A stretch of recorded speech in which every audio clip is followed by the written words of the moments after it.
Boa tarde, professora, tudo bom? Meu nome é Henrique, eu sou do primeiro ano de Desenvolvimento de Sistemas. Hoje eu vou apresentar o trabalho sobre epopeia. Épico é um texto narrativo escrito em poesia, então a epopeia é um texto narrativo escrito em poesia. Ela tem versos, estrofes, e não deixa de ser um texto narrativo. Ela tem a forma da poesia, mas o texto é narrativo. Originou-se nos tempos antigos, declinou no século XVIII quando os romances narrativos em prosa o substituíram. Então, a epopeia foi feita nos tempos antigos e ela decaiu, ela parou de ser popular no século XVIII, quando o romance substituiu a epopeia. O povo começou a ler mais romances narrativos. Está dividido em cantos em vez de capítulos e seu protagonista é um herói que tem habilidade e integridade política, pode superar inúmeros obstáculos para cumprir sua missão. Continuação da introdução do primeiro slide. Este tipo de trabalho começa com um prefácio que revela o nome e o tema, apresenta a oração aos deuses que podem inspirar o autor, narra os feitos heróicos do protagonista e do herói. Por fim, apresenta o epílogo e encerra a história. Exemplos de epopeias: Ilíada e Odisseia de Homero, Enéas, desenhada por Virgílio 70 a.C. e 19 a.C. E os Ilusíadas, o autor Luís Vaz de Camões, 1524 e 1580.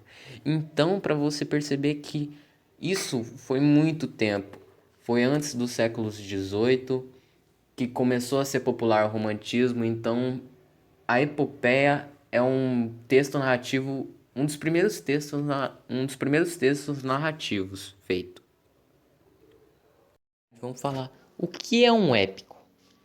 Épico, épique ou épico, é um gênero narrativo de estrutura poética que, em suma, esta é uma história contada em poesia e não em prosa. Então, é um gênero narrativo que tem uma estrutura poética, de poesia, quer dizer.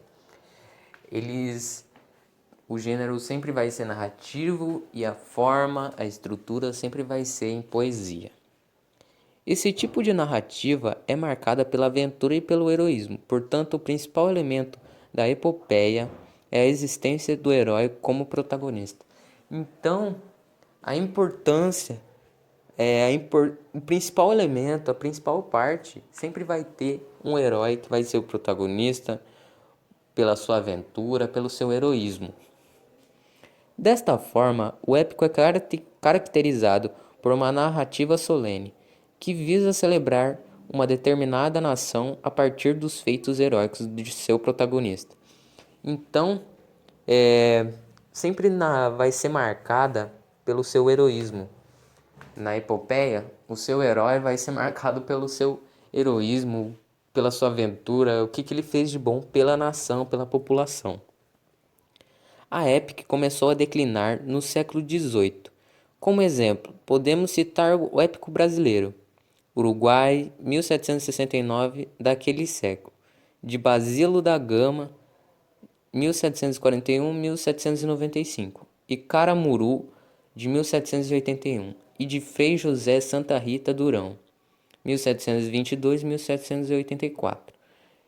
Em seguida, o romance assumiu seu lugar, tratando de narrativas em prosanada.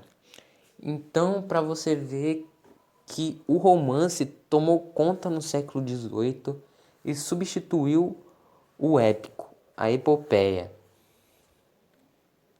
Bom, professora, neste quinto slide, vamos apresentar sobre as características da epopeia.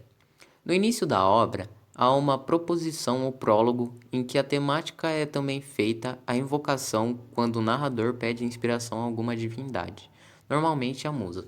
Então, sempre quando eles vão escrever a epopeia, eles sempre pedem para essas divindades para eles terem criatividade e inspiração. A epopeia não é dividida em capítulos, mas em cantos. Podem haver dedicatória em que a obra é dedicada a uma ou mais pessoas importantes. Então, sempre na obra, na epopeia, sempre vai ter uma ou mais importantes, uma parte que vai ser dedicada a uma pessoa ou mais pessoas importantes. Na sequência, temos a narração das aventuras do herói. Então, sempre o herói, como ele vai ser o protagonista, sempre vai narrar a parte que ele sempre vai estar lutando, ou na guerra, ou ele vai passar por uma aventura, por, por um deslize que ele pode quase morrer. As aventuras dele. Por fim, a conclusão, o epílogo, o encerramento da história. Bom, professor, espero que você tenha gostado da minha apresentação, espero que você tenha gostado do trabalho. O trabalho foi feito por mim, Henrique, pelo Vitor Arruda e pelo Pedro Viana. Espero que tenha gostado. Obrigado, professora.